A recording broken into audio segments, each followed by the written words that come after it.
Guten Morgen und herzlich willkommen zu einem neuen Video. Heute geht es darum, ja, der Flori. Guten Morgen, Flori. Klar, du bist mit drauf.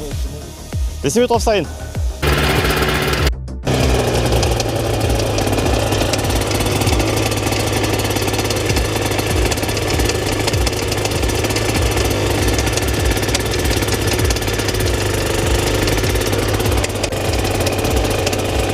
Ich hoffe, ihr konntet gerade hören, was ich meine.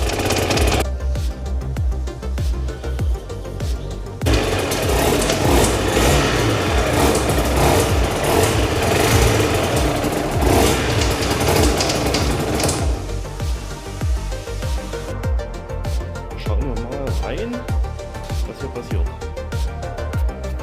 Mal zusammen. Der guten Ölkamera gucken wir uns jetzt mal ein Zimmer an.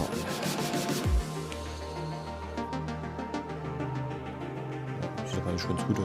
Was hast denn du? Das ist ja noch der Hundschliff.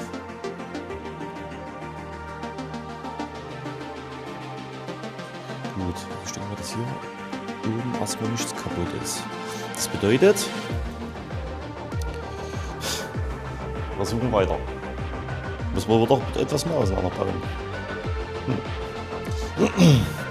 Also, wir kommen jetzt mal zum Abschluss. Das hat sich die Zündkerze rausgedreht, Zylinderlaufbahn, sieht alles wirklich gut aus. Ich denke, ich hatte kurz die Verteilung noch abgeschraubt,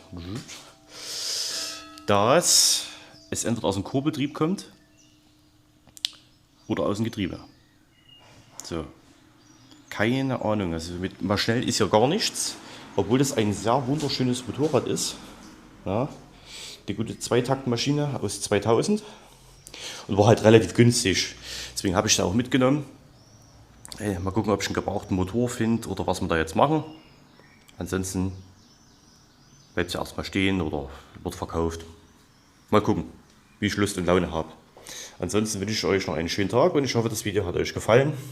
Und auf Wiedersehen. Bis später. Ciao.